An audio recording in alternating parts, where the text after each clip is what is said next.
Bom, meus queridos, hoje nós falaremos da República Velha. Em geral, a transição de uma forma de governo para outra acaba trazendo muitas diferenças, problemas, confusões. Foi exatamente isso que aconteceu no Brasil quando deixou de ser monarquia para se tornar uma república. Basicamente, a república é uma forma de governo em que o Estado é formado de maneira a atender aos interesses dos cidadãos. Bom, mas certamente não foi isso que aconteceu no Brasil, né? Pois os principais grupos envolvidos na proclamação da República, que foram militares, cafeicultores e profissionais liberais, não representavam a grande massa popular e sequer conseguiram se entender quando aquele que estaria à frente do governo. Os profissionais liberais eram o segmento com menor força política e econômica, por isso tinham pouca influência nas disputas, mas tanto os cafeicultores como os militares, embora com diferenças dentro dos próprios segmentos, desejavam modelos de república bem diversos. Os cafeicultores queriam uma república com uma estrutura federalista, ou seja, com províncias bem autônomas e que assegurassem, claro, o poder regional. Já os militares queriam uma república centralizada, com um poder executivo bem forte.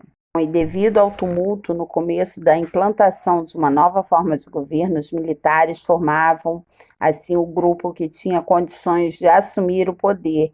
E os primeiros anos da República foram conhecidos como República da Espada, exatamente porque o presidente à frente do país, os presidentes foram Marechal Deodoro da Fonseca e seu vice, Marechal Floriano Peixoto, e depois tornou-se, claro, presidente.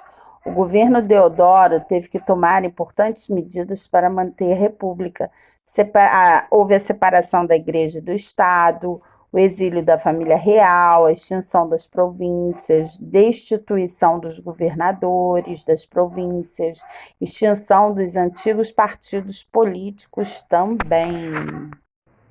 Bom, e diante desses atos e com receio de cada vez mais o governo tornar-se centralizador, o outro governo das oligarquias cafeeiras pressionou o governo para instituir uma Assembleia Constituinte que foi convocada e no ano seguinte promulgou a primeira Constituição Republicana.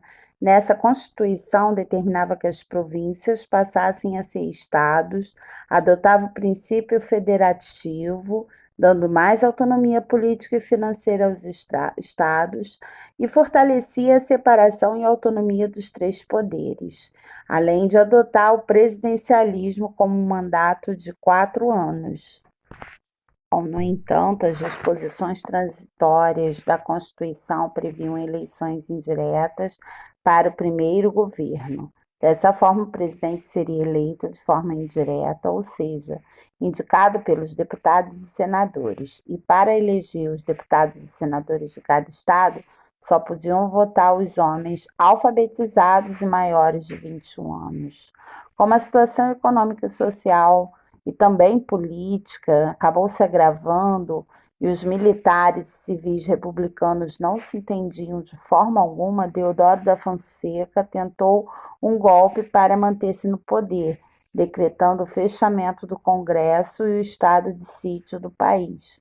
Acabou não dando certo e seu vice, Floriano Peixoto, acabou assumindo o governo e ficou conhecido como Marechal de Ferro, pois enfrentou e sufocou diversos movimentos sociais durante o seu governo, principalmente a Revolução Federalista e a Revolta da Armada.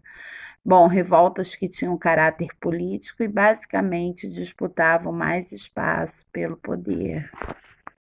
Bom, e com o desgaste das Forças Armadas para conter essas revoltas e as disputas entre as oligarquias de diversos estados, houve grande articulação entre a oligarquia paulista, que chegou a eleger o sucessor de Floriano Peixoto, Prudente de Moraes, seu representante.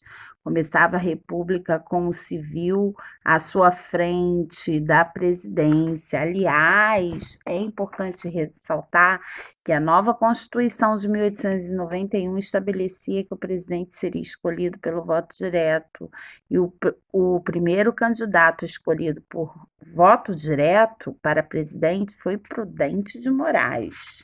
Bom, é importante ressaltar também que começava essa república com o civil à sua frente e era um período bem interessante, em que o poder estava nas mãos de um pequeno número de pessoas representadas pelas oligarquias estaduais.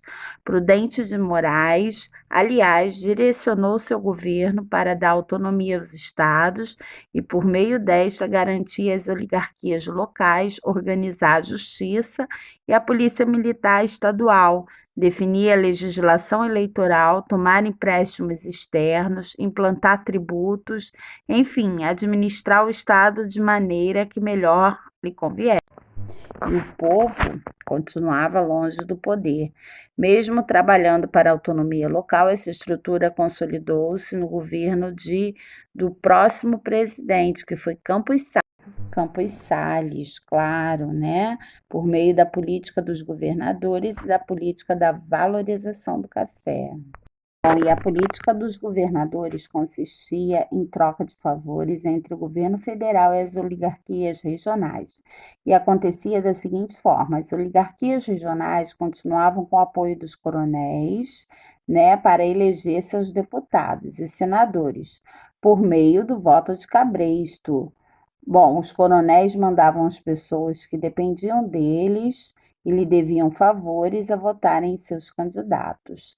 Era assim que era formulado o voto de cabresto. Bom, assim, seus deputados e senadores eram eleitos e lhe devolviam o favor destinando verbas para obras públicas de que precisavam. Esse sistema ele ficou estabelecido em todas as esferas, federal, estadual e municipal. Bom, o lucro do café era mantido sempre nas mãos das oligarquias, enquanto os prejuízos eram divididos com a sociedade, que terminava pagando, e dessa forma caracterizava-se a socialização das perdas. Tivemos também nesse cenário, né, a alternância no poder nas mãos de candidatos paulistas e mineiros, que ficou sendo conhecida como a política do café com leite. Com isso, conseguiu implantar a valorização do café.